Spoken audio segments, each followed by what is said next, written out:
your thinking to accommodate government funding. And then I went into that, and she was very confused because government bad.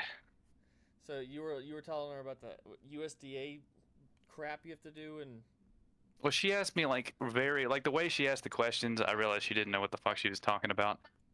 But I don't know.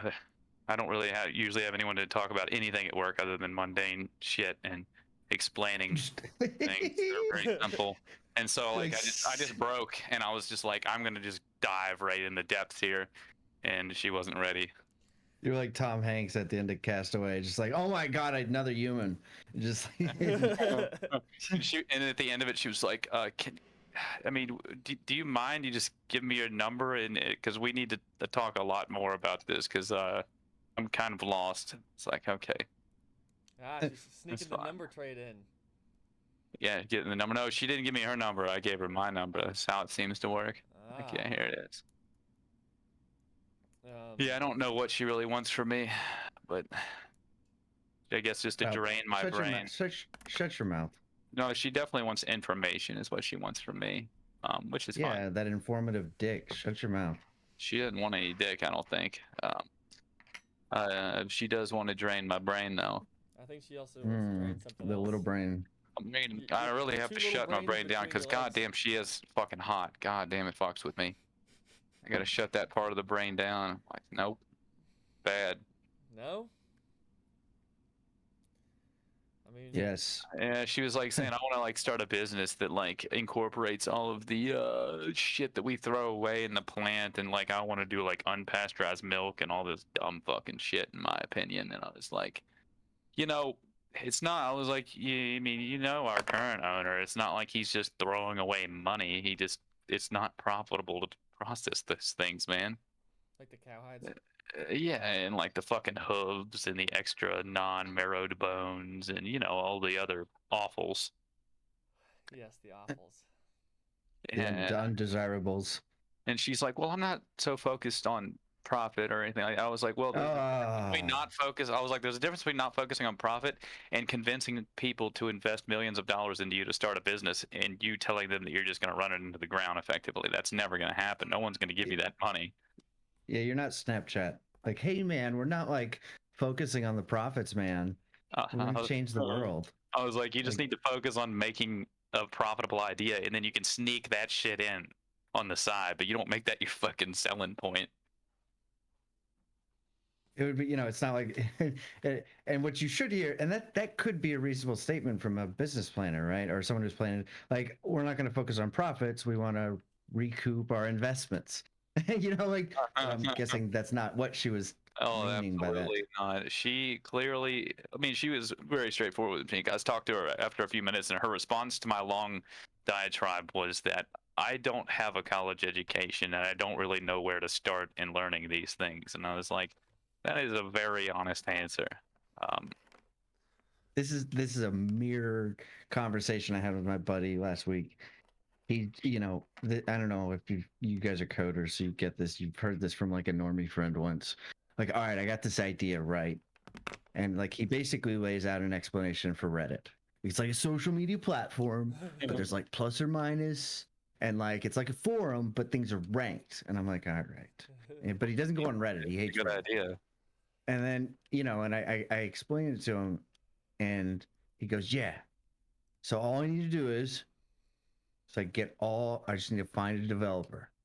One developer. Just a couple developers, right? Tell them about my idea. I'm like, okay, yeah. Well, it's probably an easy thing to do is, there's a bunch of like Reddit spinoffs, man. Like, it sounds like it. No, it's nothing like Reddit. It's nothing like Reddit. You just got to say that, and it's going to be nothing like it. All right, well, that's okay. You can make it nothing like Reddit, and you can still use like their starting point, or you could just look at Reddit to see if it's like Reddit. No. But now, we've now had for like a week or two had to pretend that this is a good idea, like because he's just passionate about it. He's excited. No, he's just a liar, or or whatever. It's just difference between ignorance and lying. Yeah. Yeah, like we can't be honest with him.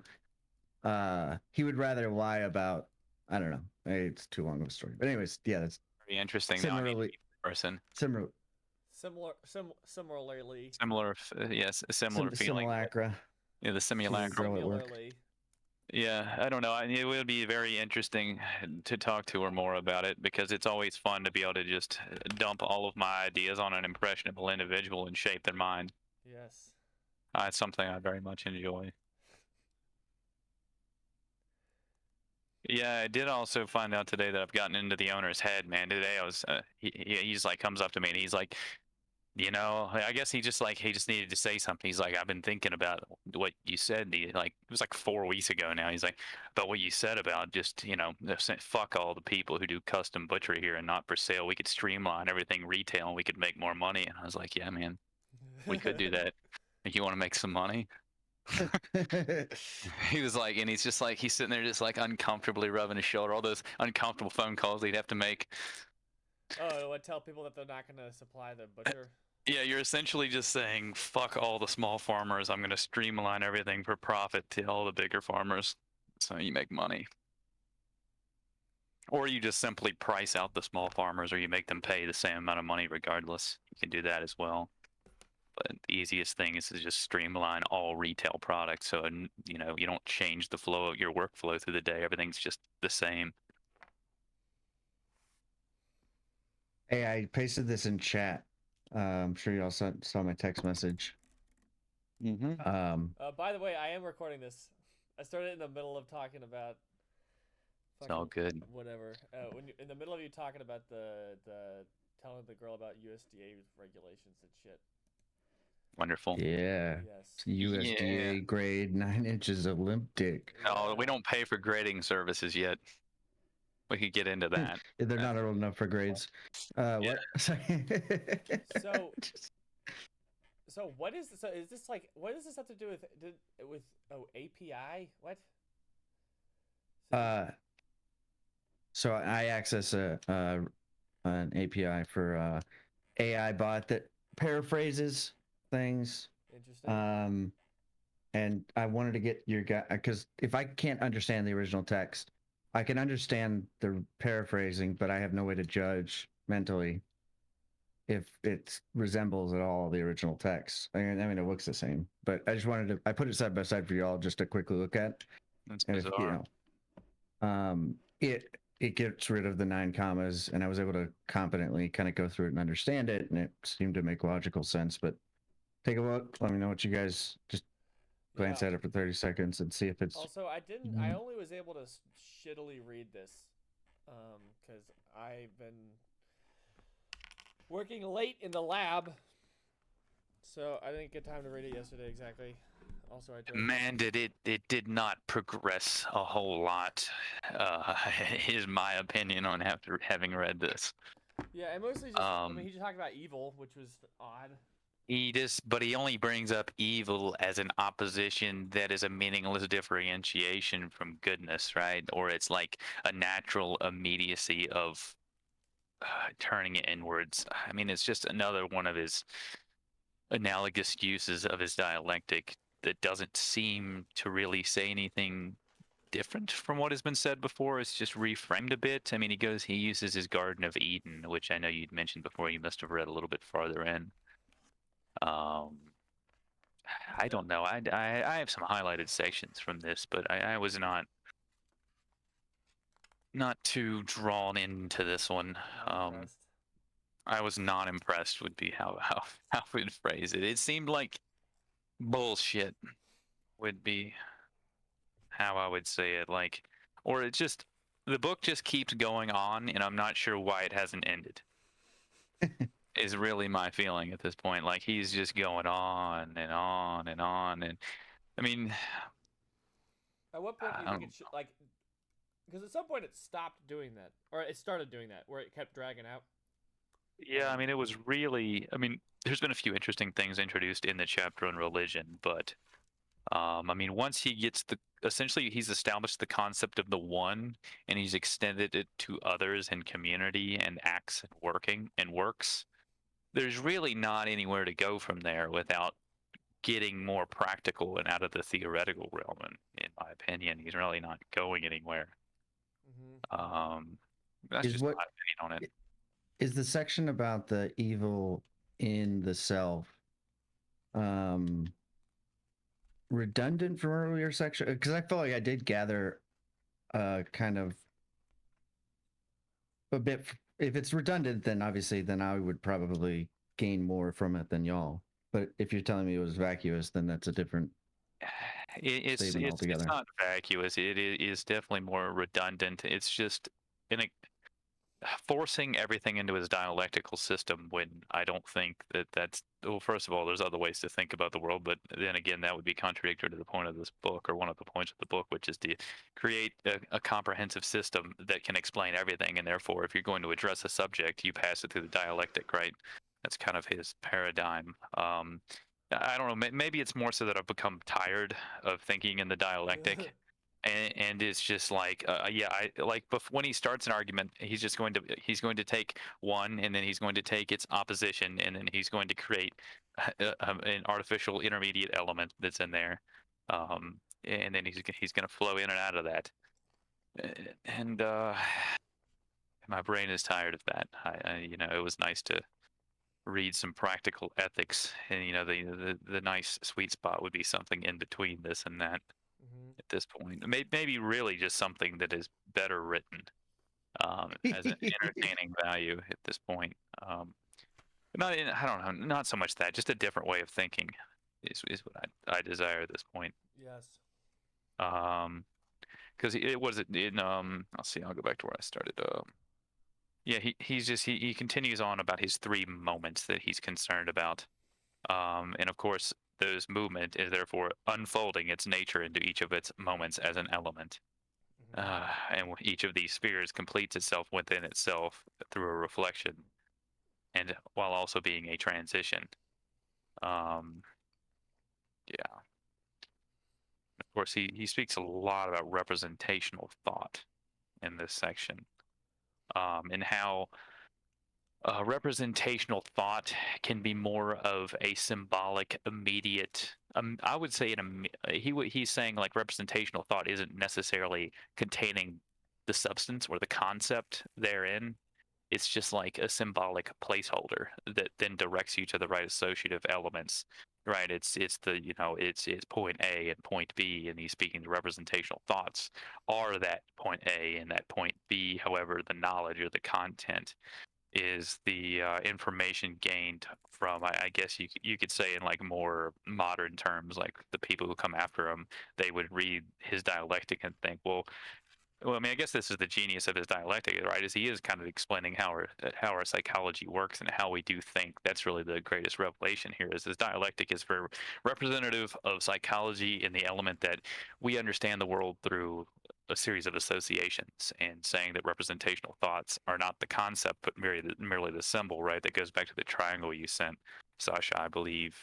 I can't remember where you sent it, Discord or text message, but it definitely directly relates to that, if you know what I'm talking about, like the reference and the symbol and the whatever Yes, the the vertices meaning are. of meaning.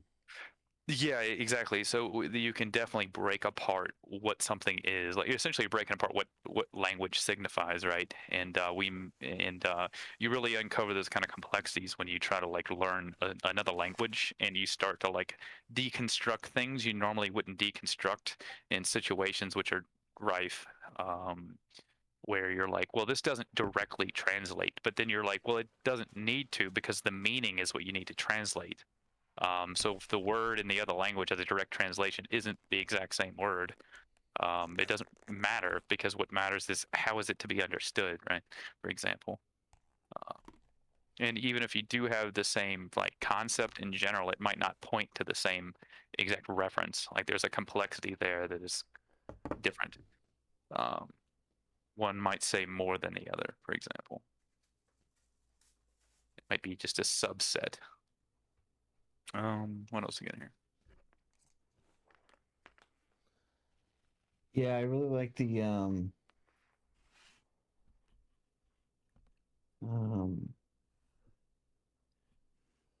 talks about this with JP last night. I think that we're um we're having a pendulum swing in culture, so I'm focusing on this a lot right now. Um What do you mean by and that? So in 2017ish, you had like they had a Gamergate, they called it, but it was like the Nick Fuentes, Richard Spencer, and like there was a lot of right wing, far right ideology that ended up getting pushed from the internet. And we are now, I firmly believe, in a very opposite swing. So there's a lot of conversations right now of people who are now engaging with these right wing audiences who are kicked off Twitch or YouTube and kind of they're being brought back into the conversation, and so it is the Yeah, it's discussion. The discussion is if they are ontologically evil, then what you are saying is there's no value that Trump voters or half the country is like you're dumb if you say that. So absolutely. we can't. So it's just like when you learn a new word, then you hear it a whole bunch, right? Like then I see it everywhere that like evil, kind of what Hegel is getting at. Evil is within good is kind of what he kind of Yeah, says, or it's with that with is it, kind of they what's meant. overlap. I think he does literally say that. Yeah, Yeah, that's what Because I the thought. evil is the good and the good is the evil. he does. Yes, he does. Which makes me yeah, really want to go back to which really makes it sound like spirit more like ethics itself is a collective delusion.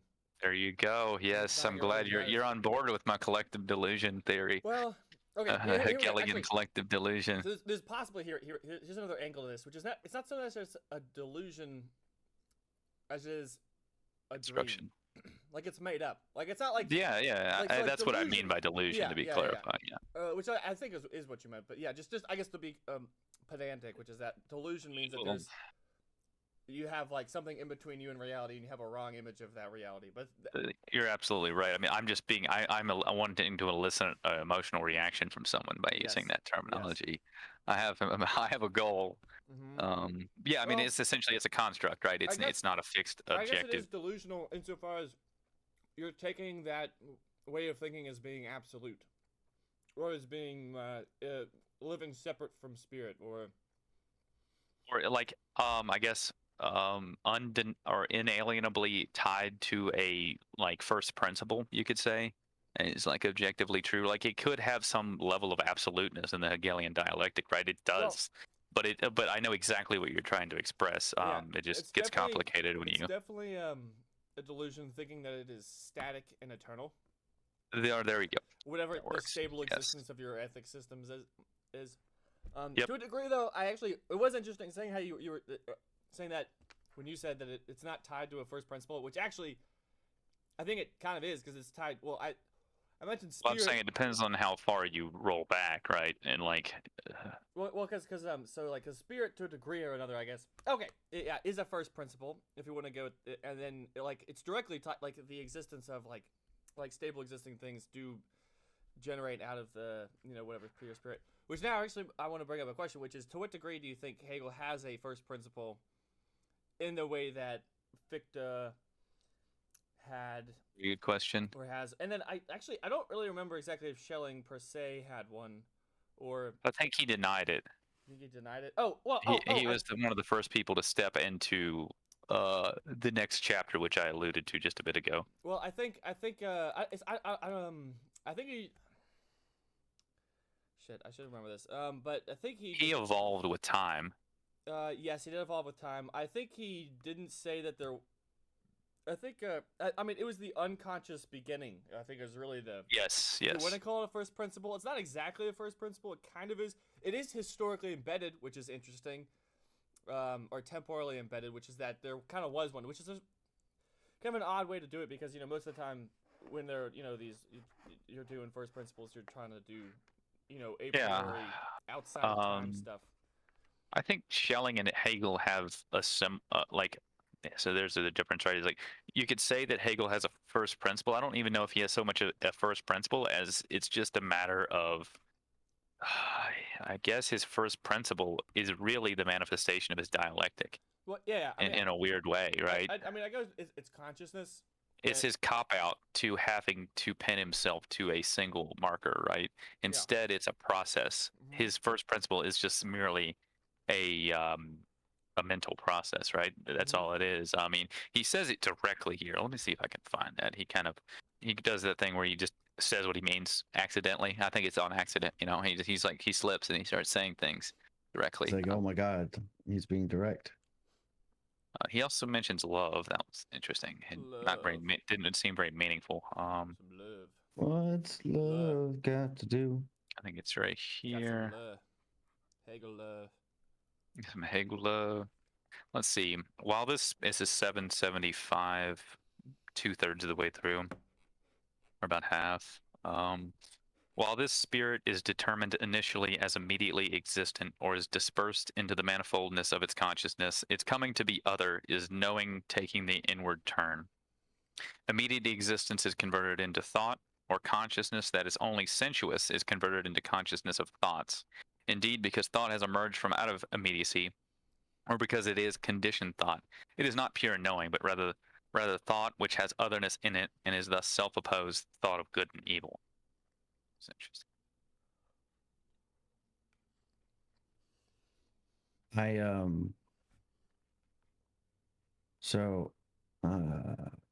Back kind of finalizing a putting a bow on the evil thing, or the evil within itself. Are you guys familiar with C.S. Lewis? Yeah. Really?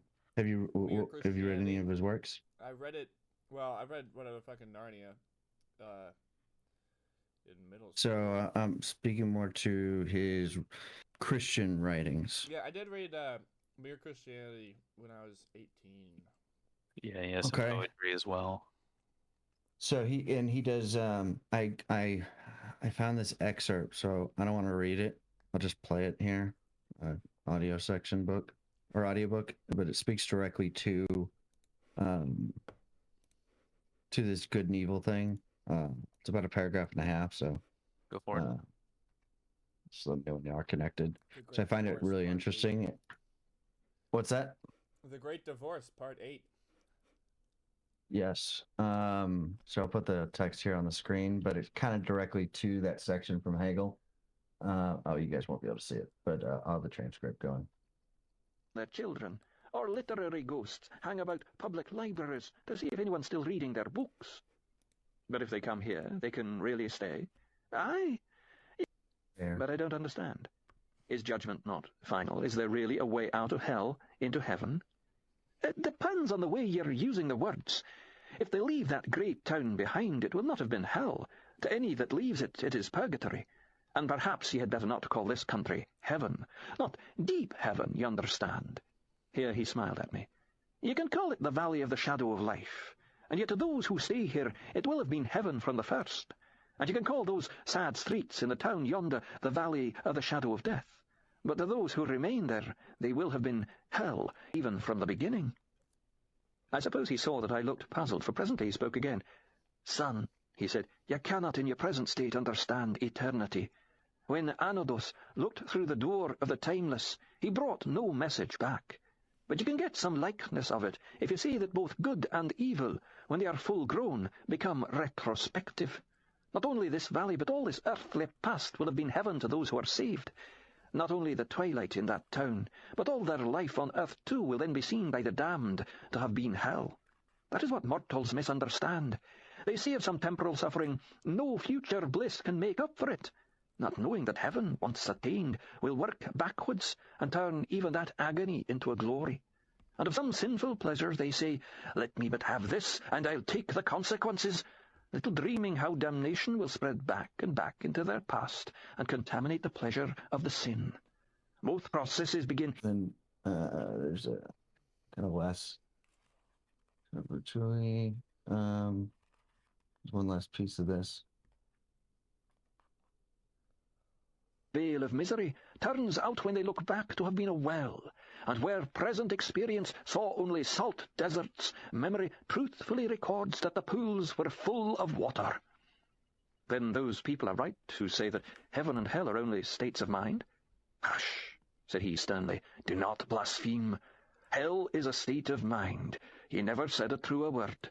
And every state of mind left to itself, every shutting up of the creature within the dungeon of its own mind is, in the end, hell. But heaven is not a state of mind. Heaven is reality itself. All that is fully real is heavenly. For all that can be shaken will be shaken, and only the unshakable remains.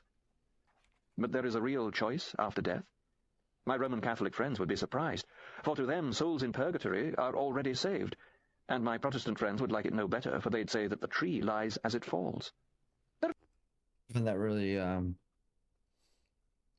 well written? A theoretical city, and Yeah, C.S. Lewis is a genius. So very smart man.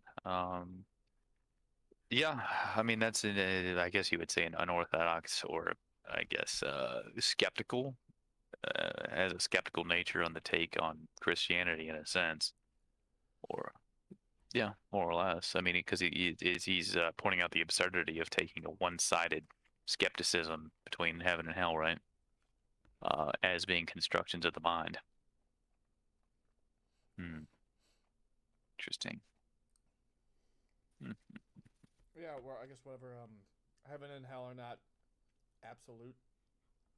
Exactly. Yeah, They always have some relation back to Earth, right? It's always in like, well, I'm going there in reflection to what has already happened.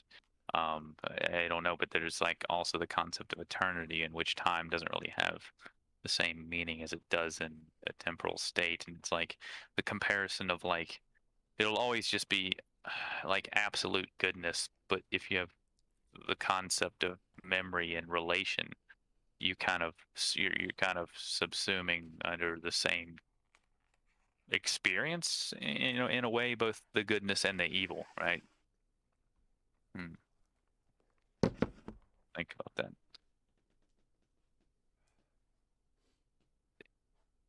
What else you yeah, get? I think I'm gonna dive deeper into some of the C.S. Lewis, not and maybe some other religious works, not directly but indirect religious works, just because of the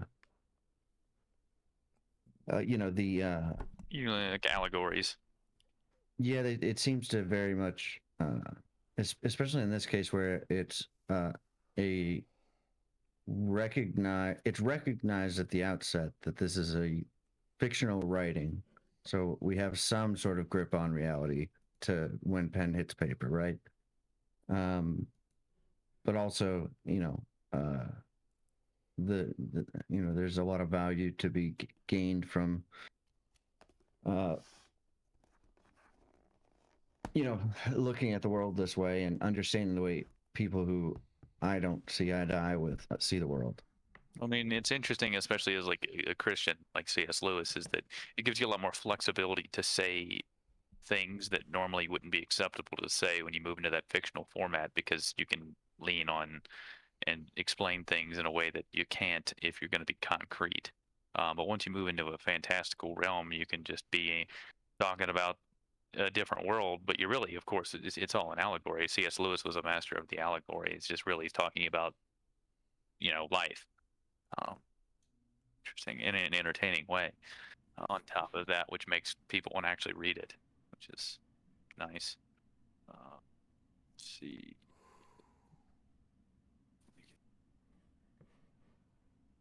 There was some really long paragraphs in this fucking section.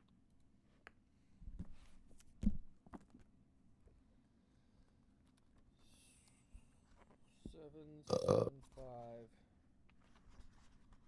Well, it sounds like my little fucking summarizer fucking worked. So, or it doesn't summarize; it just rephrases. So maybe I'll be able to read whatever next German ideal fucking psychopath you guys read. Yeah, I mean the rephrasing is not terrible. I mean, it's impressive that it can do that. What was the thing you found for this? So there's a bunch of basically everything now is an AI bot online, or all AI bots that can be found are like in online form, like access through a website. And I just built a little API connector that stored an entire text in the clipboard, and then had a 120 word limit, so I would just it would automatically paste the 120 words and then get the translation, copy it to Notepad. Nice. Went through it in about 5 minutes. And is it the whole book? Did you do the whole book in 5 minutes, or just the? No, just that section. So I could do, Yeah. What's the just the run it, API hit you found? the website. Yeah. Quillbot, I think. Quillbot. Quillbot. Paraphrasing Yeah. tool. Quillbot AI. Yeah. So if you put anything in there, whether it's Old English or like New English or anything, and it'll just kind of analyze it and it'll show you how it works. It's pretty fucking impressive. Yeah.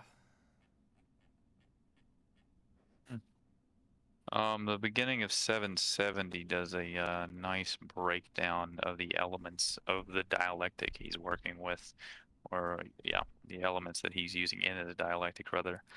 There are therefore three moments to be distinguished, right? That's what I was talking about earlier.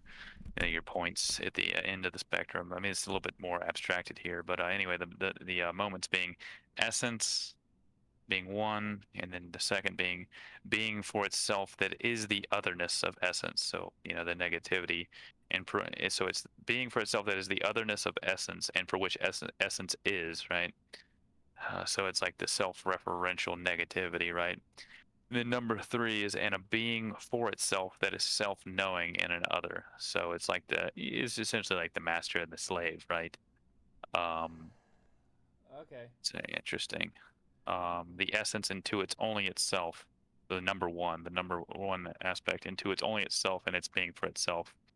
In this self-relinquishing, right, so into the negativity, it is only at one with itself. It is the process of reflection that it becomes one. Is the being for itself, which excludes itself from the essence. So the differentiation, and the unfolding, the difference is the essence knowing of itself. It is the word which, when spoken, relinquishes the speaker and leaves him behind as an emptied and hollowed out, right. You're actualizing something. You're making a work into the world. You have the spoken word, right, like God, the word of God, right. It's relinquished from him. It's taken on by something else, right. And it leaves the original it becomes a representational thought, God, right, and it's not necessarily the content itself. But which likewise immediately interrogated, and which is likewise immediately interrogated right from its negative part, and it is only this hearing and interrogating of itself that is the existence of the word, right. It's the process of being analyzed, right, of being mulled over. In that way, the differences which are rendered are likewise immediately dissolved as they are rendered, which is, of course, his reduction at the end, the unification into a universal, you could say. And they are equally immediately rendered just as they are dissolved. So then there's the opposite. And the true and the actual are this very moment circling around within itself. It's a great, simple breakdown of the dialectic use. Can you? My brain shuts down when like the in itself be there for itself. Like I can't. I was trying to follow it, and I guess maybe I just don't 770. understand. I mean, he's getting extremely abstract here, right? Or just the syntax, right? When he's saying in itself, for itself, like what is that when he's using this? What is that function of language mean? Here, I can pull up the Hegel dictionary. That's the easiest way. Being in itself is along the lines of you're not conditioned on anything to be you. But being for itself, what shows up here is that. Hold on, sorry, I can give you the definition. I have it right here. That John sent me a long time ago. In itself is something that is considered separately from other things, and in the case of a form of consciousness, which is the case here, when it is unreflective, as in it is just like a representational thought, right? It's like it's just God, like there's just this symbol out there, right? It doesn't really have, it's just by itself out there. It doesn't have any reference to anything else yet. It's just God, right? So And you're not so making like, an associative you move have yet. to be reflective on something outside of yourself to be reflective into yourself, which is I'm guessing it is. Yes, Because in and I for guess you itself. have to reflect off of something back into yourself. I guess is what's happening. That's how understanding arises. Yeah. Okay, and then and being for yourself is you're like, so a hammer isn't for itself; it's for building a house, or whatever, or it's for building shit. So the hammer isn't for itself, but you are for yourself, as in you're doing stuff in order to be like. Yeah. Really, what I should say, spirit is for itself, because some people can argue that like, oh, you're a human, you're actually not for yourself, you're for God, or you're for Zeus or whatever, or you're for your community. But it's really, I guess, more as to what it is that's spirit.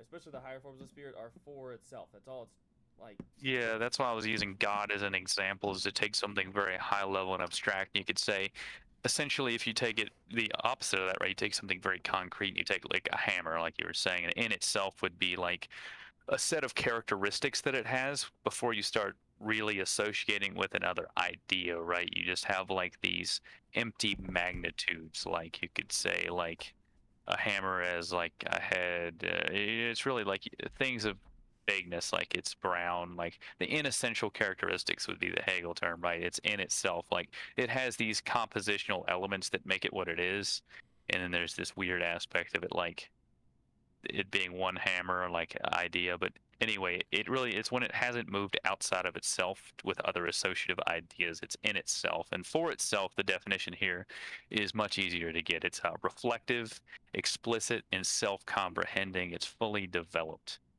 It's a contrast within itself, so you should think of them as like opposites, right? Because in itself, it's kind of isolated, you could think of, and it doesn't really explain itself. It's just there, right? Like you just say God, right? And you're like, well, what do you mean by that? It could mean lots of things. And then when you move into for itself, it's something that, like John was saying, is it's gone through a process of reflection. It's moved away from itself, in Hegel terms, into negativity, to another associative idea, and it's bounced back to itself. And it's So, like, okay, we have some understanding. Hold on. That the second half of this, I'm starting to pick up on it. So let's, if we can, in context. So when he says the section I gained the most from was kind of the garden and the evil and such. So let me try to. 775? I don't have the number. Okay. I was Sorry. on 770, but yeah, that's not the Well, one yeah, with you're the on garden. 770, but the one the I know, yeah. paragraph he's talking about. Okay, I'll go to where you guys are. That's fine. That's fine. Yeah, where you have a man is represented in such a manner that this is something that just happened. Oh, hold up, I missed. What section is this? 775. Okay. That's where you Go get. back I here. think this is Yep, where I good and see. evil start happening. It is. It's also where Nietzsche plucked it. Well, perhaps. I'm sure it made him think of it. It did make him think about it.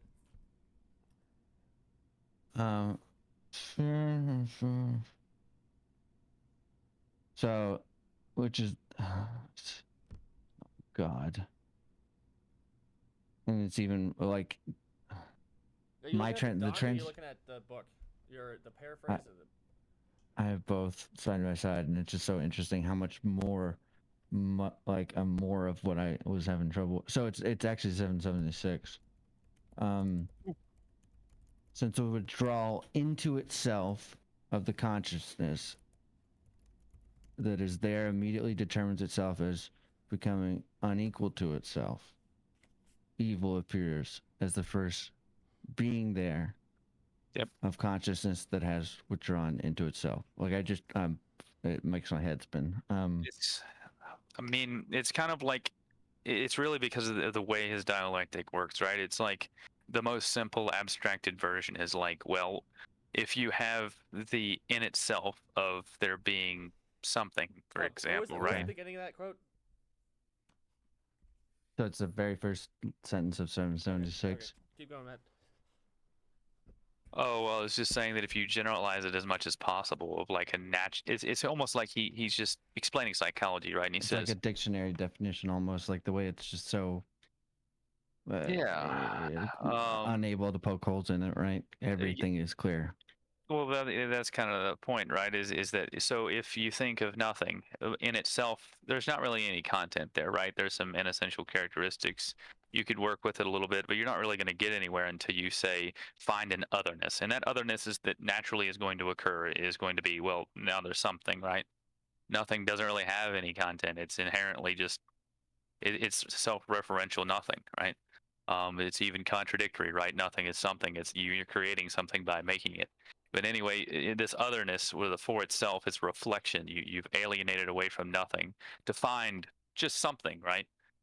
Um, and so that's the first movement is the otherness. So if we roll back to 770, or what was it? Oh, the 775 with the man of the evil. So if you take God in itself, right? Or so there's so many different angles you can take on it. Take God in itself, it doesn't have a lot of meaning, and then it finds its otherness, or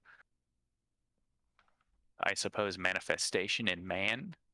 But in the collection of, I'm gonna wrap my head around exactly, because I get always the hard one is the unity that comes afterwards, the being in and for itself. Let's see.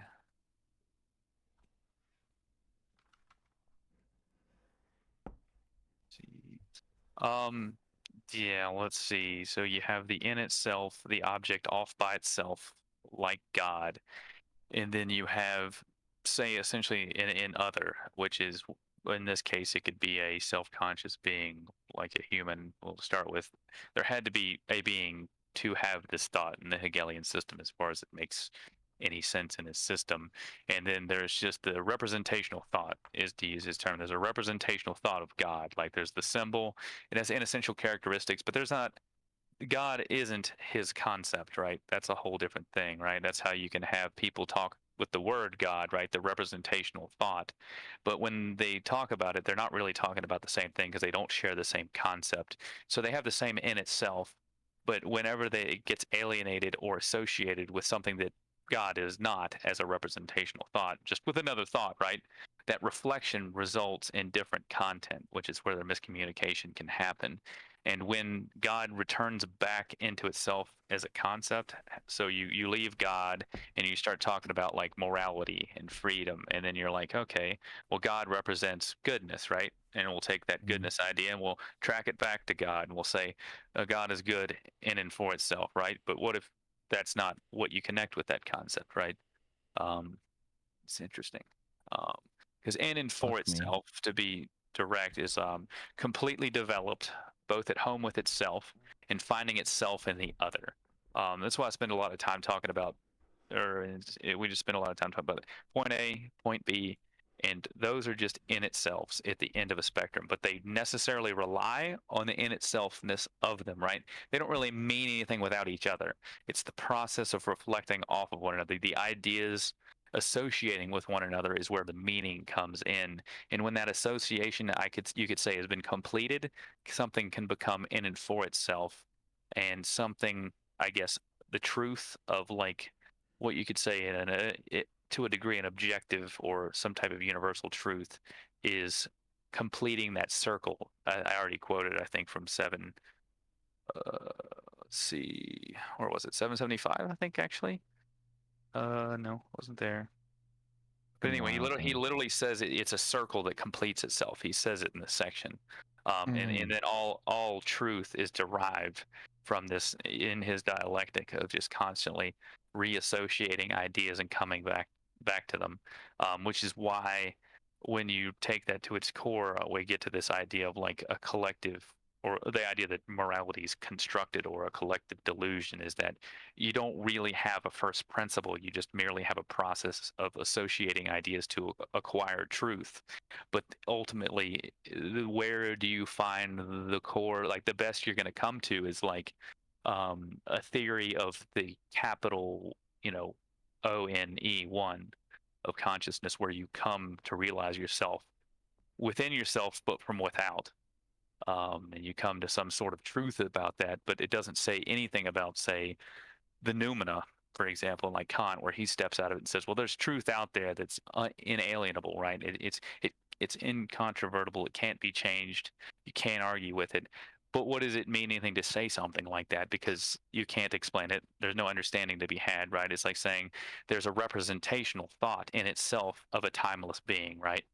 But when you start trying to make it in and for itself, right? Just put Hegelian terms, you try to put like a concept that's meaningful to you, associate it, and really create a universal out of that. The only thing you find is a contradiction because you can't understand the world in a way that you are not.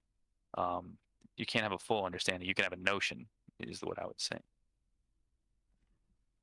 I don't know if any of that makes any sense, but that's how I'm trying to bridge how I understand this. Oh, that was a very it's a very interesting. It was almost a stream of consciousness, no pun intended. Was the intention, yeah. And I'm trying to formulate my next question. I mean, the best way I could go about trying to figure it out in really how I figured out my conception, and I've found my conception, of course, by confirmation bias, and a number of other people who listen talk about the Hegelian dialectic, was literally just sitting down with Nick until like 4 o'clock in the morning for like 7 hours straight, with him just like drilling me of like why you can't or why it is that that's true, and having to like come up with construct like the fractalized dialectic from the basis of like, well, we don't have anything, how do we create the world using the dialectic, right? In like practical terms, how would you go about doing that piecewise? And that was a very interesting night that followed with 3 hours of sleep. And that goes back to you know, the reference, right, or the symbol and the word and the Now let me pull that up. You sent that just a minute ago, didn't you? yeah, I just repinged it. The meaning of meaning, it's called. Yes, perfect. It's got an interesting wiki. So the symbol, of course, would be what I'm saying too when I say representational thought, in this sense, and then the thought or reference would be what I'm imagining as being the you could say would be the concept or like the thought, right? So like, well, which is what they're using, but like it has content, right? Like it has like meat. I would say it has some meat to it. Is your thought or your reference? Your symbol is just God, right? And it's just there, and then it has a reference. And when I think reference, it has like an object that it is finding itself in, right? So you got to use examples when you're saying this because I'm not. Well, I mean, because those are all words that are very interchangeable. So yes. like, I was talking to JP about this last night because it's an ongoing argument, you know, the H2O versus water thing, right? There's like the first caveman identifies water, and that's the thing that they drink to make sure they don't die, right? Or I can do water for you. Yeah, go for it. I mean, water would just like in terms of language, because you could frame it many different ways just with water, because it's just very abstract, right? And you say, well, the symbol is just the word water, right? It's just written on a page. And then the thought or reference could be, oh man, I had it just a second ago. Oh my God. The thought or the concept, right, would be like, it's going to hydrate me, right? That could be your concept, right? There's water, water hydrates me, and the referent would be the object, like there's water, right? But there's also, I mean, I guess he's trying to get, I mean, to some degree there is a referent that is possibly a referent, depending on what you want to take. If any, all right, where you have an abstract John, object. I want to hear what you say, but I'm going to make a request. I wanted to do it for Matt. If you could, while you're doing this, whoever's talking, fucking share your screen, and I don't care if you open up Paint. We're using too many words that mean all the same thing. Yes. Like fucking, we need to, because you're saying many synonyms. So much and then, sense in my head, Sasha. Of course. I know. Well, you Hold paint on. your head on the wall. No, just kidding. I have many yeah, go ahead, means. JP. I want to hear what you're saying, but I want to follow. So fucking we got water over hit here, man. us. We got fucking water here. We got water here. We got our symbol. We got our symbol. Yeah, I can't see it. Your paint. We can see your cursor has but it just shows the article. Let's see. Streaming. I just have to restart it now that I opened that program. And that'll show it. Sorry, JP. I wanted to hear yours. Whoops. But, See, we have water here. okay. I'm with you. I'm going to get rid of my triangle because that's just a joke of just like adding symbology levels here. Hell yeah. We could replace water with a triangle. There's a temporary variable for a reference of an no. We'll go with our symbol right here. I think just that's just going to be it, right? I would Oh call God, why are we introduced? Yeah, I'm not going to have a symbol for my symbol. You don't want make my it meta the water symbol? shape. Make it like the droplet. I think that's Sure. Which is just another water symbol, right? fair enough. God. Yeah, exactly. I'm just not going to have a meta symbol because water is already our symbol, right? We don't need to complicate it by having a meta symbol.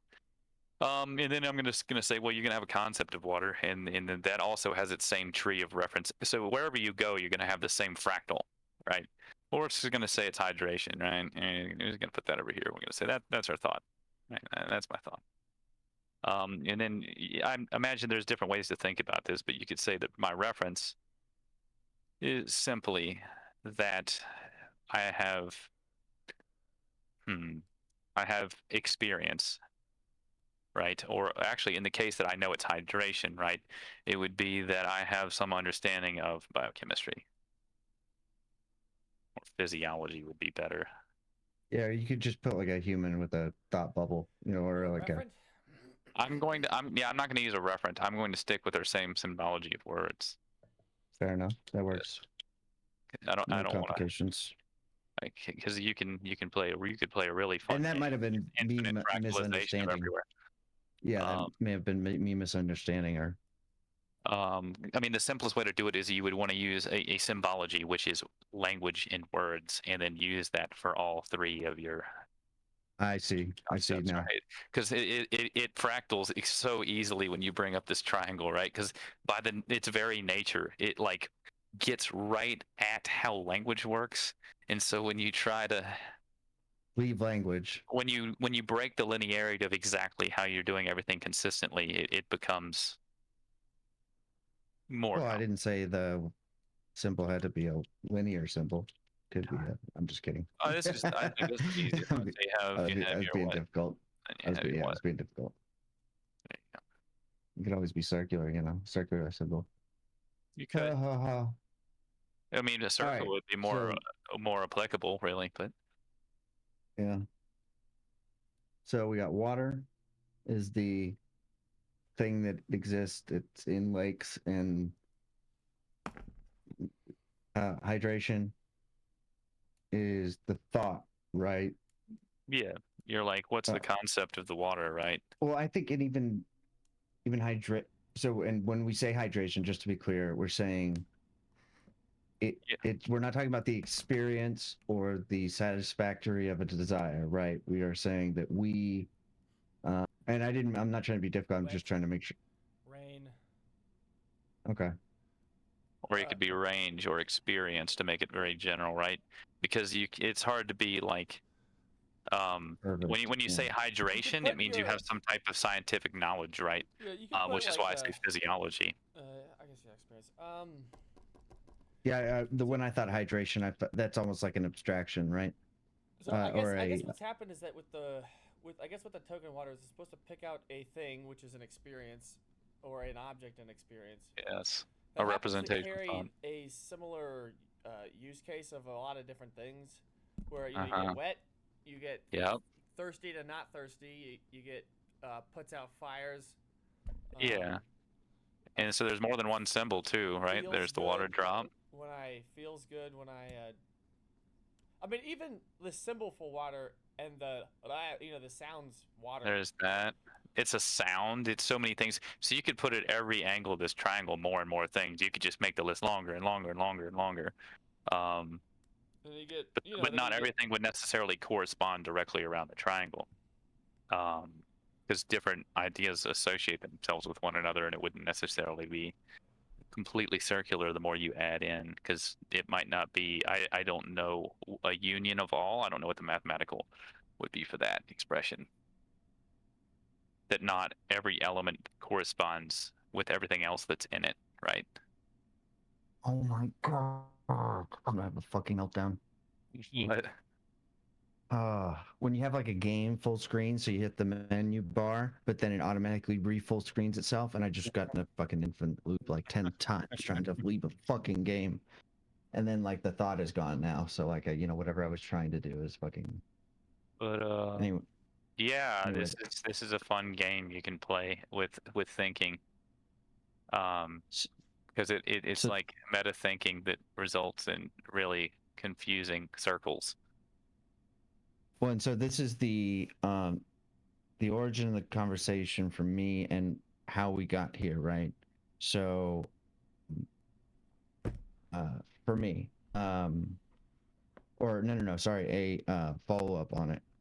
So I'm looking for a reference to something, pun intended. Hang on. I don't know how to use paint very well. Paint 3D is a little better because you can just grab objects. So just having a circle ready is great. You can do that here too. Oh, nice. Here we go. Come on, you hooker.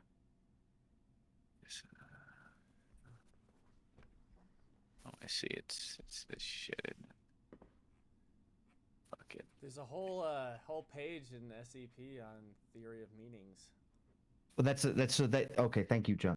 That's so mean. The wiki is the meaning of meaning. The reason it's titled that is the when somebody says meaning, what do you mean by that, right? And it goes. There was 5 levels laid out. I'm looking for them right now. Regarding we just kind of addressed that concept, right? We just did a paradigm of how you can think about meaning. Right. So that's and I'm building on that, right? So when it comes to the triangle, there's 2 other layers that were discussed that also made sense. So the third layer of what we're talking about, right? The one at the bottom, So that's kind of your bedrock. So essentially, what you're doing is you're going to take everything we just talked about and turn it into a symbol. Hold on, man. Before you blow my brain. Oh, fuck. Where was it? The third. Okay, so but there's the fourth one, and the last one is the final concept of, because temporally, or fuck, is it a completely different concept? So like when it temporally speaking, the understanding of water, it might be completely different. So there's the one on the top right, I believe, is the first one, because temporally speaking, the caveman, it's a thing that they drink that makes them hydrated, right? And that's the first thought. And the very fifth one right? is, yes. So the very fifth one that we didn't have on there is something we cannot access, which is the final form of water that we don't know about, because let's say 100 years ago we didn't know about H2O, right? H2O is a new thing, right? I mean, H2O gets appended to the meaning of the concept water. Okay, so am I thinking of a different set of understandings for meaning?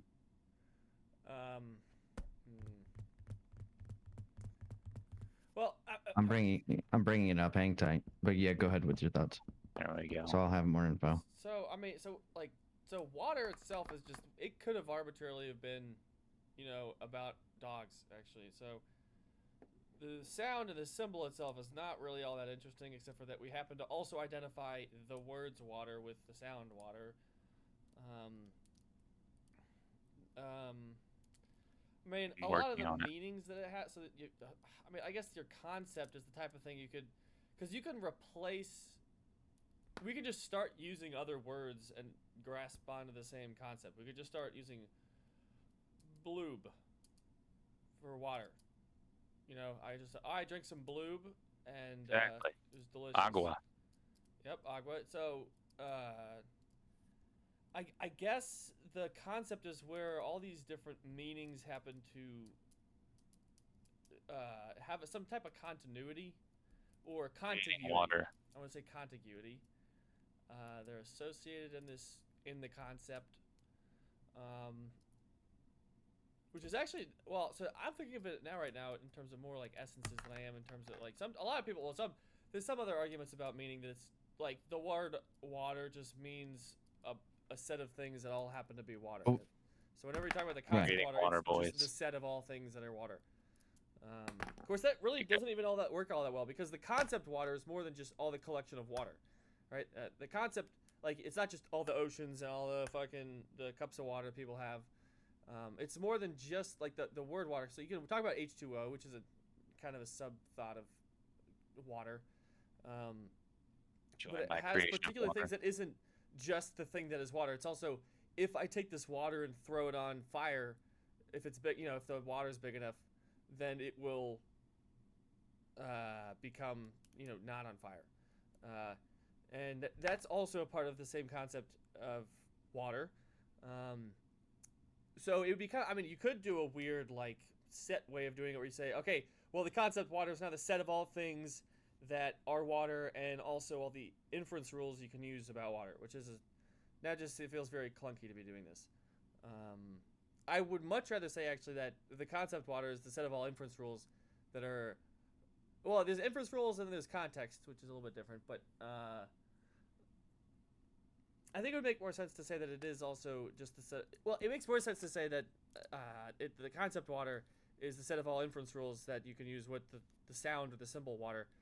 Yes. The problem, though, that also is that the concept of water does also include actual fucking water. Here's the thing: is that when you go through the reflective process, right? The alienation, it's that reflection, which is what happens when you start creating a concept, because that's when you start creating an association with something else. That's the linchpin to pivot in other directions, is what you're getting at, right? That's your pivot, because when you're in the in itself at the endpoints, right? You have like a reference, and then you have your symbol, right? Those are in itself, like they have their essential characteristics, but it's when you do that reflective process into a concept and you start like it takes the relationship of A to B, right, of those 2 points, but it's really that understanding the thought that's creating the fucking bifurcation in so many different directions. But it's not necessarily a bifurcation directly on the concept. The bifurcation happens as a stemming from the symbol and the reference. It stems out elsewhere. It's like, okay, well, we'll take the symbol, let's make another line over here, make another triangle to another concept, and then that goes to a reference, and then it keeps building out in like a fractal. That's why they call it fractalization. If you make it into triangles, it would just fractal out into these triangles that go in all three-dimensional space. It's interesting. So you like first of all, boys, do you like my water reference? I've been working on a modern water reference. I found it. JP, did you want to get your thought out? Because I'm about to explode. Yeah, I'll say something real quick. So like the singular water is water in itself. But like water for itself is not really, that doesn't really work. But the concept water is now when you also have you've taken up your particular experience into universals that are, this is a concept that can apply to all things. All experiences of this thing are the concept water. I'm not totally sure where I'm going with this. Well, it would apply to all experiences with water as a being in a relationship with it and with others. Yeah. Okay, so I guess the other thing, so when you have singular, well, I don't want to say water because it's not even water when you're talking about it this way. It's just a thing that isn't dependent on anything. It's just whatever the stuff is in front of you. I guess to some degree you could say we're in the level of perceptions, where you have it's just whatever. It's kind of blue. It's these are not even words you're saying. It just has this quality that at some point later when I'm smarter I'll call it blue, and it also has this other quality that when I'm later on I'm smarter and I call it translucent. And I have a visual, by the way, to go along with your thoughts. Or this electrical diagram I've created of water, because H2O is not really sufficient, right? It's a connected network of electrical charges that, in a huge collection of thousands and millions and billions of them, create what we want and we'll call water, right? Yeah, but There's water. It's so water. like as you take up experience through time, though, I guess you start. I mean, you're applying Kant. I'm thinking too much in terms of Kant is what's going on right now. That's annoying the shit out of me. I know Hegel's somewhere between Heidegger and Kant, and it's uh, I'm just name dropping. I Fractalized should shut up. triangles, man. It's the Um, fucking lines going to the next triangle off the concept, and then off of the so you can I have them guess off any vertice. so. I guess what happens is so you start seeing, oh, I have this clear water, blah blah, it has such qualities. And you have that particular experience, and then you have that singular experience. I don't want to say particular, singular. Um, and then you have another experience of a similar thing. So you're still at the level of perception. And you go, oh, hey, it's clear. It looks kind of blue. But then you have this other feature where when you drink it, it makes you shit a lot. So, and it seems, and I guess you've kind of picked out stuff that's very different from the rest of it. Yeah. But I guess you might call it weird water or bad water because some people because it could have been stuff that had bacteria in it, or it could have been mineral oil. So, but basically, once you start fitting those particular experiences together, and you start like identifying different items that are across those experiences, you have, you are using or forming or using the concept to separate their experiences and the items within those experiences. Yeah, I mean, it's like having a scientific understanding of water. What we really want when we drink water is we don't want water. We want water adulterated with the substances that make water what it is. But it's not scientifically water, in a sense, right? And what's interesting about what you're saying, because I really love this fractal idea, and I think it's just so fucking true, is that you start making a description. As soon as you start making a description, you're creating like just so many triangles. Like when you say clear, you're creating a whole nother fucking tree. Yeah. Right. Any association, it just keeps fucking building out so fucking fast on It's different levels like of we're taking abstraction. mushrooms. Every time we're trying to describe or feel something, that thing is multiplying like fucking paint Exactly. watercolors. Which is why Um, my psychedelics are so strange. Is it like it slows you into that weird space where you like you feel and like it seems tangible, that sensation. So it's like a roller coaster without any restraints. You're just constantly trying to stay in the cart as you are on a linear path. well You're on a linear path, but you don't want to fly out, well and you're that's a good constantly being question if pulled in you're other directions. on a linear path. So there is one. So there's like this fractaling thing where we have these Your different your concepts. goal is to be on a linear path, right? If you're trying to Maybe describe it is. something, Yeah. you're trying to go from A to B. A is where you're at, and B is describing the thing, right? That is your destination. And along there, you're being pulled by speaking alone about concepts and objects. You're pulling yourself really, but just using language is constantly gravitationally pulling you in so many other directions and fractals, as he says, right? When you're just trying to go to B, trying to explain the concept or the idea, right? Yeah, and normally your mind just consolidates information in a clean, neat way where you're like synthetically moving cleanly from A to B, but you're using a lot of you just like I It's mean like talking into a microphone way too close to a speaker, right? But it's constantly feeding back into itself, giving you feedback, and all you're trying to do is speak, right? yeah. Um, No, I think you're right. I think So yeah, well, I would just agree. one annoying thing. One annoying thing. Okay, a thing about the fractalization is that it's at the very least. Well, there's a question as towards whether that fractalization is infinite or if it's finite. I think it's fine.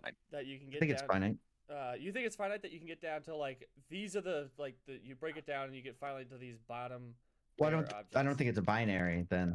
Well, I like didn't know not you like were. well, what do you mean by Let's put it I binary? didn't know it was. Well, you just gave me two options, and I said I don't think it's infinite, and then you said, "Oh, okay, so you can define every one." I don't think it's binary. I think that you could have hundreds, right? For example, that wouldn't be infinite, but I wouldn't be able to Hundreds what? nail down hundreds of. We're talking about fractals, right? Yeah. Or options. Like we could have like a triangle with dozens, right? And every Oh. time you introduce another thing, it's another dozen more. I couldn't lay out every one for you, Yeah, but that doesn't mean it's infinite. Is it? So the analogy here is the fractal. So you get like there's like different levels of a fractal in terms of how deeply they've been made. And basically what I'm asking, I'm proposing the thinking of the two options is that do we infinitely fractal down? Like if we keep going into like, so we had water, now we're talking about whatever hydration and then experience, and but now we're gonna ask about hydration. Now that is itself a concept. Well, there's a token there which is hydration, you know, and then Yep. there's like the experience that people have where oh it's hot and I'm sweating and I'm passing out, and then oh you know I drink some water and then that's hydrated, you know, which is separate from throwing water on fire, you know.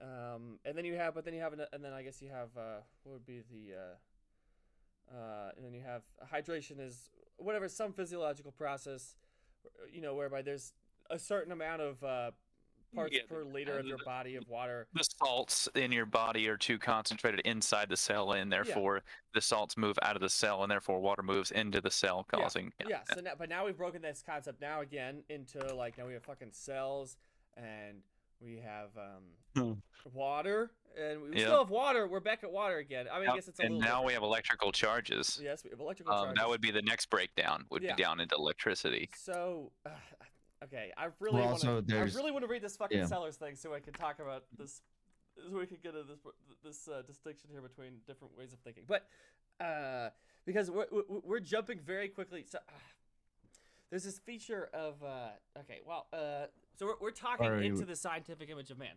It's basically what's happening in terms of ways of thinking about what's going on. I mean, we did happen to like define water in terms of it provides me hydration. And that was part of the concept, I guess. I mean, we were just picking at an example of some of the concept.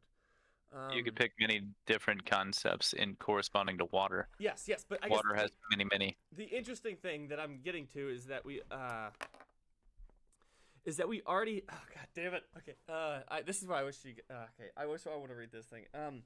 Is that we already have to some degree or another merged the like scientific like way of thinking with manifest the manifest way of thinking. So like the manifest way of thinking kind of is more on the level of it rains, that's water, or you throw a bunch of water on like wet on fire, it puts the fire out. But we also already have that like that when we say the concept water. I mean, most people know. I mean, people know. We happen to not have a distinction in our language. Well, we do. We have water and H2O. I guess water is a little. Well, on the one hand, it's a little more on the manifest side. It also is both. It is both the manifest and the scientific conceptions of water. Yeah, it brings in what I said to you at the cab, and I was like, you know, you can't actually experience wetness. You just experience the temperature differential. And you experience it as a wetness. So when you pick up something cold, like a cold piece of clothing, you'd be like, oh, why is this wet? And you're like, oh, wait a minute, it's not wet. It's just a different temperature. Mm-hmm. I reject that wholly. It's not, I mean, okay, interesting. I'm pretty sure my mic can pick up my farts, but not. It does sometimes. But not the Discord one. I think Discord filters it out, but the one I'm like the fucking recording device I'm using is very sensitive. Is like Will calibrating his mic intentionally to pick up his farts? Yes. I think it's yeah. Oh, but so anyway, it's I was getting aesthetics. to like breaking down your concepts. So you could keep. So we broke down water. We went over. We decided to pick hydration out of the three options. We could have gone into water again, but that just recursively iterates back on itself. So that's not very interesting. We could have gone to experience of water, which is a little odd to say, but a lifeblood. So, but we went over to hydration, and we got into cells of water, electrolytes, and now we're breaking down more. Basically, like, are there concepts that you get down to that you don't break them down anymore? I don't know. Well, so look at my screen. So that's that's kind of where I'm heading, right? Is that You'll need to zoom in. It's very blurry. That's the challenge. But I'll read it off. I can make it out. Plus, there's words up here, so I'll have to read it out for you. So box one is water is a thing I drink to stay alive, right? So that's the caveman, right? The first, feeling, right? This is Aristotle, and it says water is a fundamental building block of the universe. Okay. Yeah. Third one is the truth, or truth. Is it truth fact or truth? Fundamental truth. Truth is what the truth. Water is H2O, and that's it. We've hit bedrock. Yep. There's actually smaller particles, right? So that's H2O. and then so I actually the number 4 is kind of a jerk. Electrons and protons. That would be Yeah. what we're at. And then and then 5 is an infinite number of further discoveries about physics. Sure. Right. Why is caveman pointing to that? Well, because so let me explain. So this was our discussion last night. Rem was a philosopher that, if you guys remember, did the talking about the helicopter, right? If a man can say they're a woman, then and then they can be a helicopter. Do you then ask them if are they made of metal, right? That was the conversation. The Rem guy, philosopher, PhD. Gotcha. So he said when he came on and spoke about this 2 days ago that caveman is actually talking about number 5. That the caveman is actually speaking to the final box. Let me just kind of read what it said. Rem is claiming that every time the caveman says the word water, he actually means H2O in box number 3, which he views as fundamental truth. Blah, blah, blah, blah, blah. He then would argue the word is still referring to the fundamental truth of the matter that we don't even have any concept of yet. Transverse all the way down to the last pillar, It's like past saying, our latest quantum physics discoveries. And if this chain of discoveries does actually end, he would say that the final box is what all of humanity has been referring to throughout history. Now, I think you actually can make a reference to this abstract idea of perfect understanding of water. The problem is Rem that day said every time someone uses the word water, they're actually making a reference to the final box, and that they mean the perfect ideal of water, and that's that the retarded. caveman. But that's the word he actually uses. Rem would say that every time the caveman makes a reference to box number 1, which is water's a thing I drink to stay alive, he's actually making a reference to the final box. And you see there, I think that's retarded. Generous meaning and reading. Anyways, so I don't agree with that. But, yeah, it's just bullshit. What that is. What do you mean? I mean, fundamentally, the Dunning-Kruger curve. Oh, good.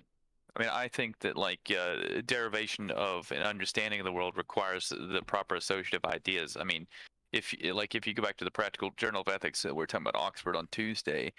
He talks about I forgot. Yeah, you didn't read that one, this one, John. But either way, you get the idea of truth has some derivations in which he says of belief, but really the way I understand that is do you have a concept to actually correspond to this? It doesn't mean that it's not true, but is it true to you as an individual?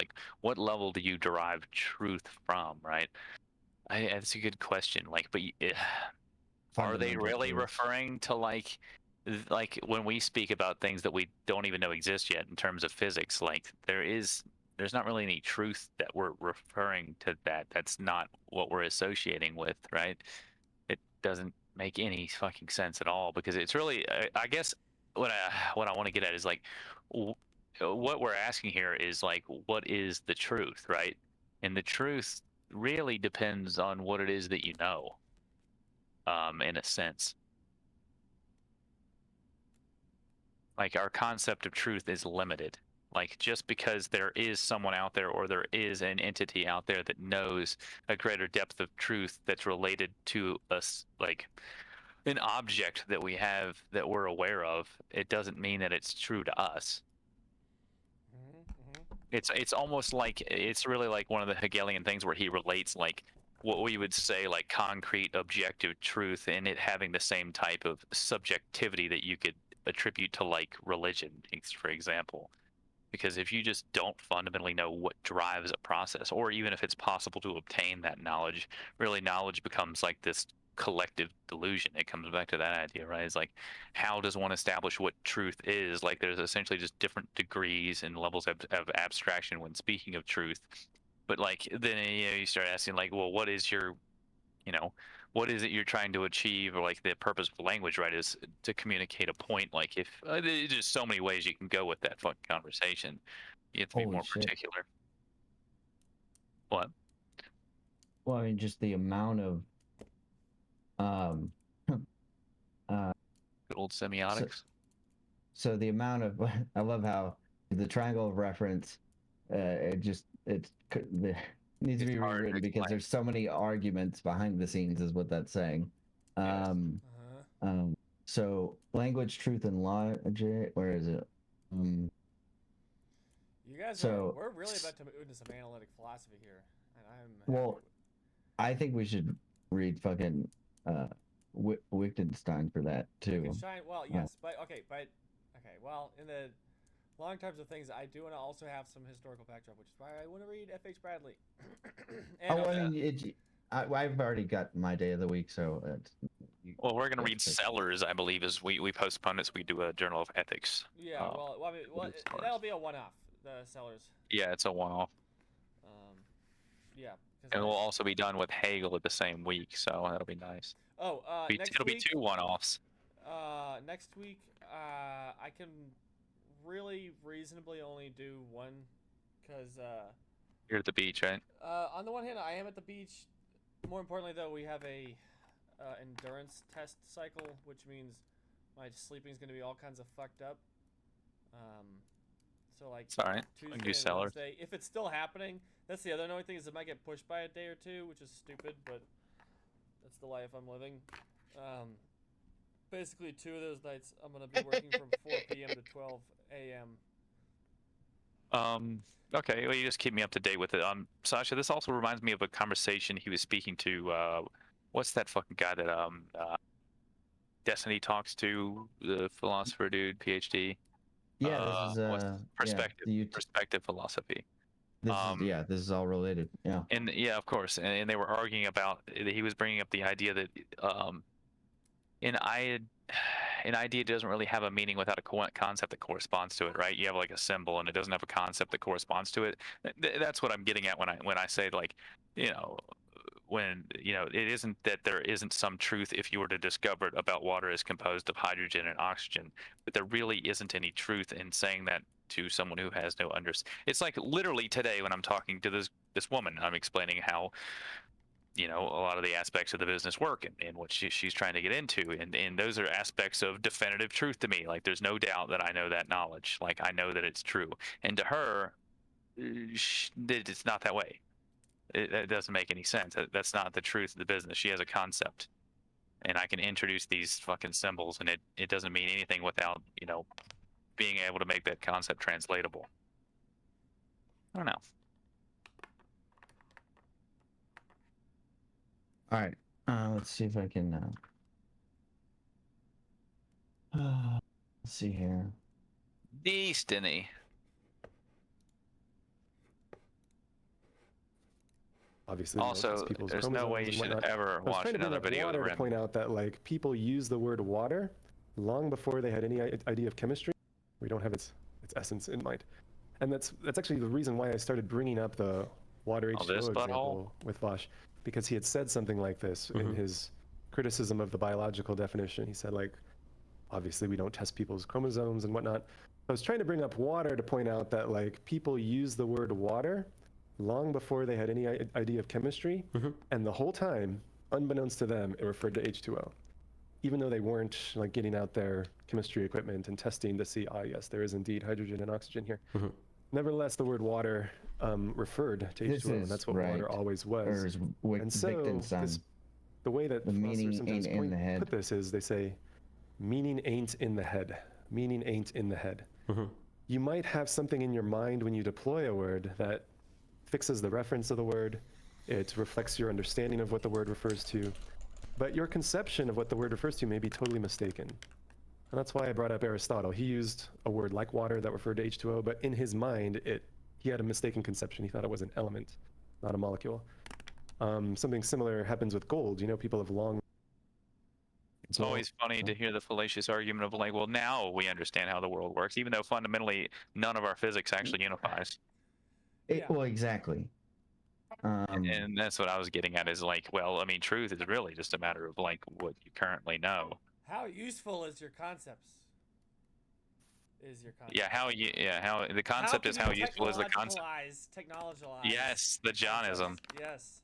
Years old, Rem. Make into a That's a good one. technology your concepts. Because you said Wittgenstein. Makes You're it gonna real. talk about things. It does make it real. One example here. We're not H2O going. wasn't real until we had the hydrogen bomb. I don't know what I'm saying. That's exactly what I was about to say. Yeah. No, that's very real in a sense, actually. So I think. Excuse me. Let's- So there's apparently there's panpsychism. So I said Sasha a thing because he's always talked about how like science tells us like what things are, but philosophy kind of tells us, or ethics at least tells us what we should do, or philosophy tells us I guess more purpose. Philosophy is science is a way we discover truth in the world or understand A certain facts type about of the world truth, and investigate those facts, or investigate truths It's about the world. it's a methodology, yeah. Well, it's a way to like science tells us what things, I guess, like what things are or whatever, and then or like Ethics and morality gives us. people like science can tell us like, oh, this is a fetus with human DNA, but it can't tell us if it's a person or not. Right, or when life begins. Yeah.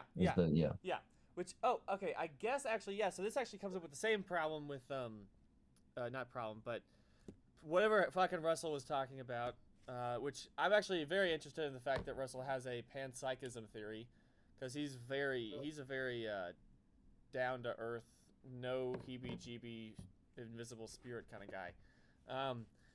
But so he's saying how science doesn't even tell us what things are; they just tell us what things do, and Hold on, stop. So they tell us what things do. yeah, they don't tell us what it is.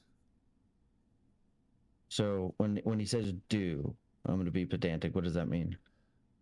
That amongst other things, certain things happen in certain situations. Well, I mean, science works in the same way as the dialectic, essentially a description of processes. Well, yeah. It's Science never does in work in isolation. Or dialectic, science but- is the dialectic, right? It can be the dialectic as well. It's a methodology. Science is more of a methodology than something. yeah, I guess the product tells I us. guess the scientific method is the dialectic. Is a better way to put that. Yeah, that's what I meant to say. That was what I was intending to mean. Yes. Yeah, but well then, but to some that's degree, what I meant. science Yeah, sorry. does tell us what. I mean, they give us the scientific theories about how things work, or. Yeah, I mean, I think what you're getting at is like it's not anything to say. It goes back to the in itself and for itself. It doesn't say anything that say hydrogen has, a one proton. Okay, what about that, right? How does that interact with oxygen? Well- How does that make water, right? Well, because also even saying What does it do? proton is sort of a.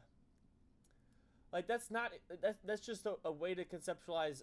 Oh, that certain things move in certain directions under certain circumstances, given these Getting at, magnitudes. yeah. And I guess actually proton is a type of concept that does really. Well, we would like, want its to go for concept is something more encapsulated just by its predictable. inference rules, which are not even specific rules so much as they are, well, they're equations. So like you can have two types of rules, right? You can have very like, oh, if this situation, then that situation. If this situation, then that situation.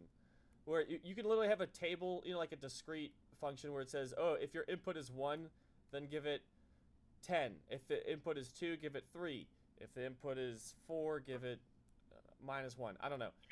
Still strongly stand behind what you said, though. It's what it does. No one gives a shit about what it is. They want to know what it does. I mean, the entire scientific method is like, well, let's test a process, and what does this process explain? Yeah. Right. But the other half is that you can have another type of way of describing what it does is not by just these is in this kind of situation you get this kind of result, or where you get basically an equation like x or y equals x squared sort of deal instead of this kind of piecewise. Yeah, the hypothesis. Which I guess now that I'm thinking about it, a lot of like, very fundamental religion people thinking just like piecewise ethics inferences, where you're just like, oh, in this situation you have to do this, and really that's also what the result of Kant's categorical imperative ends up giving you. I think I haven't ever fucking read it, but I just gotten whatever the 2 cents from the fucking internet. But so stuff like with like protons and stuff, like I guess to some degree we have science has provided us piecewise functions. It has, I yeah. guess the first thing what they want to be doing is they want to be giving us equations. I guess the problem with that is that we haven't really dealt with all of fitting everything together. So like protons will like under the so like like a piecewise function says for this range of inputs, this is the function that'll get you across to the result. So, Exactly. Protons under such and such conditions, as in, it's so much. There's so much heat. There's so much other molecules. The proton will act in this certain way. And then, it has energy and electric charge primarily. But if you're shooting protons in a beam across space through a vacuum, like it's gonna, I guess, maybe do something different with respect to gravity or something. I don't know. I mean, it essentially just has it has the same mass, but it has much greater energy, right? And it may have essentially it's the energy is the big thing that's going to be changed in that situation. Oh, sure, yeah. I'm also going to say that we don't what science wants to have actually is not a piecewise function. Exactly. But they want to and not I mean by their math, but by their concepts. They don't want to have piecewise functions. They want to have one continuous function. Well, there's also the philosophy of science, right? Where you're really not doing science anymore, right? You're doing the philosophy of science, in which you're like trying to explain things outside of, I guess, in words, not so much in strict formatted processes, right? Mm-hmm. Like, because a core usually the most interesting aspect of a scientific paper, even a very well written one, the core aspect is like, well, what do you think about this, right? Where do you go from here? What does this really mean, right? Like, how do you colloquialize this? How do you take this to everyday language and say, what is this, right? Not even necessarily a purposive thing. Like, what is its purpose, right? But what does it do, right? Mm-hmm. Where does it take us? Because it's all about like, where do we go next with this, right? Is there a difference between something's purpose and something it does? Yes, because a purpose would be like, well, what kind of technology could we make out of it to do X, right?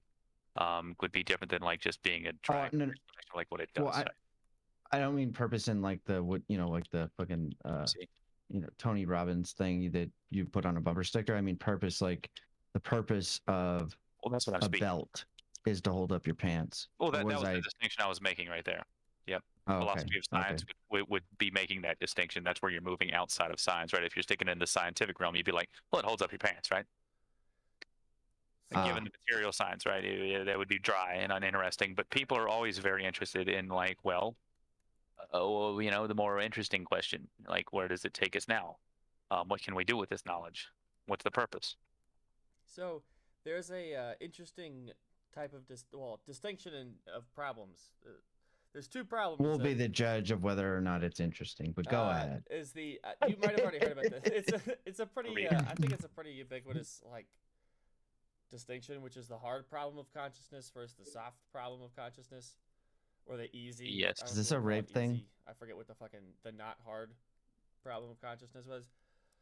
Sure. So like the goal of whatever neuroscience and stuff is to basically say like, oh, given these these beginning states of a brain, these are going to be the resulting states, and we can getting back to Hegel. What? You're getting back to Hegel, man. The flaccid brain. I guess. I don't know if I am. Oh, back to the he talks about this. He says even if you could do exactly what you're saying, right? Well, yeah. Well, so so that type the easy problem of consciousness isn't really all that interesting, except for that it could be very technologically useful. It's not philosophically enlightening. If it were to be solved, I guess is the point. Yeah, Hegel's point. But then you get the hard problem. So say we could just describe everything that's going, given these states of the brain, we can predict this outcome. That still doesn't, I guess, explain that we have the color red, that we're experiencing things, and how that comes out of matter. Like where is it that this color red is being experienced? We can tell you that there's such and such electricity is moving in such and such that's not satisfying. Yeah, like that these molecules are moving in this direction at this time. Doesn't tell you that it's red. I mean, yeah. Yeah, why do we experience it as red as we understand red to be? I mean, you can put a bunch of numbers on it, but that's not red, right? Are you talking about the word? What are you referring to? Well, what I'm getting to is Not to. well, okay, so part of what I believe Russell's theory of panpsychism is, which is what I'm all getting back to, because I kind of wanted to just ruffle up your concept of the distinction between science and philosophy. Well, but don't leave. Don't leave me out in the cold now that I asked a question.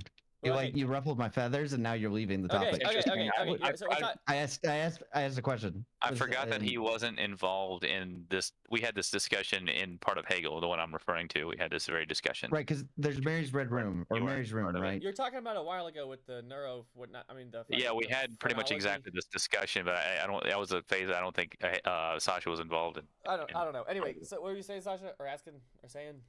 Well, I've lost my boner now, so Okay, you so can we were move on talking to about whatever like you want. molecules going in a certain direction at a certain time, and say we did solve the easy problem of consciousness, which was like, oh, we know that this is a conscious entity, and we also know all the physical happenings and rules that happen in their brain, which is like given this electromagnetic state or field, and these molecules are at this place, and so they're going to be moving in this direction. Then if you give it 3 more seconds, then this next thing is going to happen. It could be, though, interestingly, now that I'm thinking about this, that in the same way that the caveman talked about water, that he had a concept that did have a referent, but he didn't know that it was referring to it, which was H2O.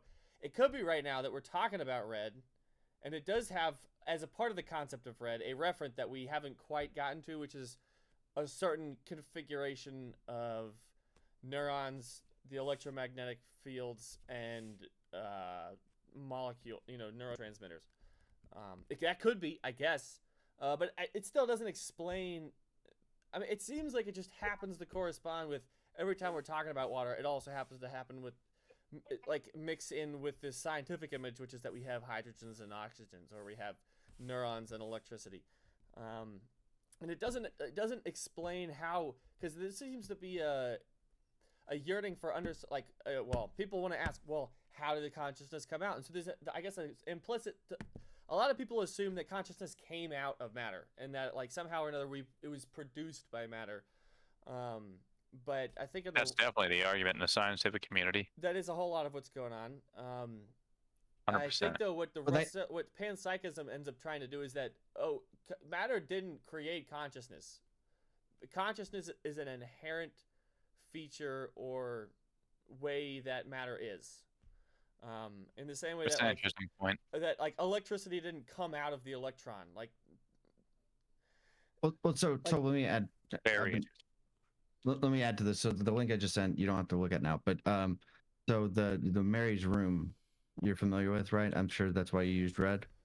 no, I don't know. No. I don't know what Mary's room is. I just picked the color red. It's a fun Oh, color. okay. So well, it's a, from what I I'm a understand, it's a. And that's why I It's read a- all of the marks. Yes. So Mary's room or Mary's red room is a, I guess, classic thought experiment. So or Already just sounds hot to discussion. me. Okay. Oh my God. Is that Mary's room is black and white all her life, and then whatever one day they paint one wall red, right? What she's obviously getting a new experience, right? That is being added to her. She's lived in the room all her life or whatever, right? Right. She has no. Before that she could say the word red, but it wouldn't mean anything to her. Sure. Like she wouldn't be able to explain it to another human. Obviously, she could explain that you combine yellow and orange if she knew those colors, right? I mean, I think. Okay, can finish out the. Yeah, and so the idea is like, so are we saying that something new is we would be able to divine something different? We're in that experiment. What are we trying to gather from Mary when she can evoke the word red and have it tie back to something in her qualia, right? Are you saying that we would be able to divine something in the brain? Oh, yeah, hypothetically, yeah, if we had like, so in addition to Mary being in a room and only seeing the color red at the age of 8 or something, we could also say we put a bunch of sensors in her brain that she's not aware of, and we put them in at birth, and so we know what the whole electromagnetic field is, and Or naughty thoughts.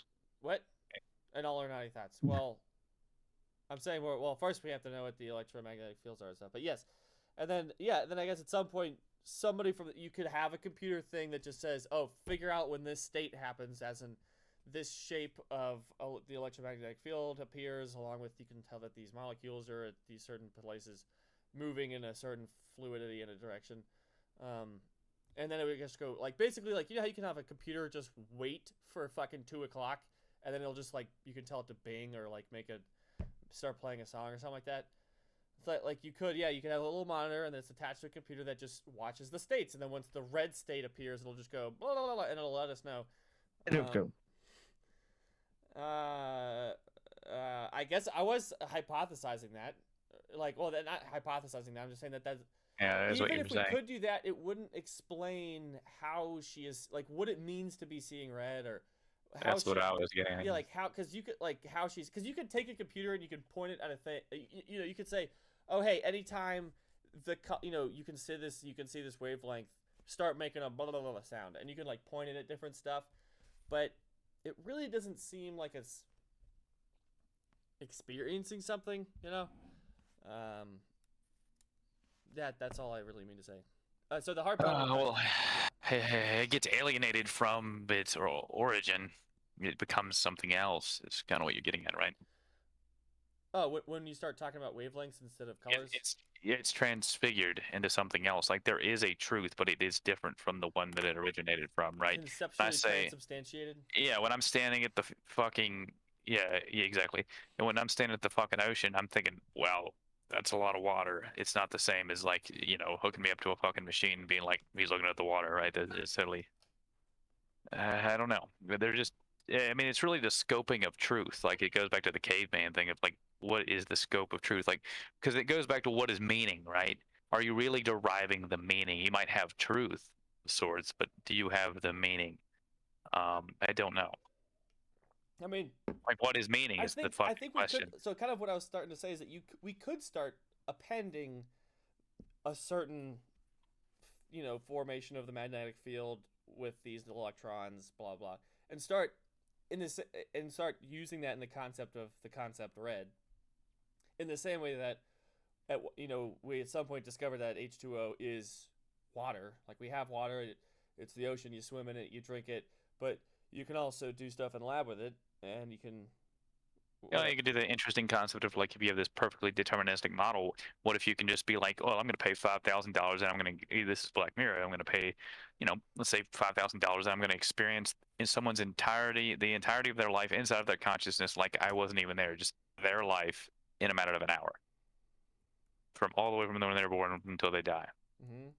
And so that would bridge a lot of that gap of truth that comes into my mind, like the difference between, say, experiencing, like, through a monitor, right? It'd be a whole different thing to be like, be that individual, like you just are them. There is no concept of you in their head. You are them. You live the entirety of their conscious life as them, no separation at all, in complete unity. And then whenever they die in this simulation, for example, you just be yourself again an hour later. It's a very interesting idea. I mean, we could be doing that right now. Sure, exactly. There's an interesting ad here to the conversation. As I'm reading the page here about Mary's experiment or whatever. If Mary gains something after she leaves the room, she's knowledge of blah blah blah blah. Then knowledge of the qualia of seeing red, therefore it must concede the qualia are real properties, since they're, here it is, argues that if Mary does learn something new upon experiencing color, then physicalism is false. Specifically, the knowledge argument is an attack on the physicalist claim that completeness of physical explanations of mental states. Mary knows everything about the science of color perception, but can she know what the experience of red is if she has never seen red? That is yes, she has learned something new via experience. Well, I mean, a more interesting question maybe like I don't know, like let's move outside of knowledge directly and let's say like desire. Like when I say that I want to know something, red. it's more of like I want to have a certain feeling is usually what I mean. Like I want to have some type of satisfaction. Um, I don't know. That's an interesting avenue that I like to go down because fundamentally, it's not that I have a desire to know something so much as it is I want that feeling that accompanies that knowledge. I don't know. Dualist, what we talked about between the idealist and the physicalist. Physical. What was the diametric of opposition to idealist? Oh, the realist? Realist. So is it dualism, realism, and is whether the world idealism actually is, exists separate from inside your head. and a dualist believes the combination to a degree, more right? or less. Yeah. Okay. Yeah, if you take the extremes, which most people don't really truly take any of those extremes, it's more like a somewhat of a blend, right? Or some caveats. So I never explained this. The essence of where this argument all stemmed from is Destiny started having Nick Fuentes on his stream. Nick Fuentes is a man who's been on the no-fly list and shit, and white supremacist and such. Awesome. Exactly. And whatever he kind of is half friendly, but then debates on different topics. But people will say it's bad to whatever, and everyone requires is demanding of him to say that about disavow him as a Nazi, and then I have to stop looking at you. He's showing me your email. Honk for Jesus, save your souls. Yeah, I don't know what this is. I hope you didn't have any personal emails that popped up right there because I recorded it. I'm sure they're very important. Or I could just. Yeah, don't put it on the internet.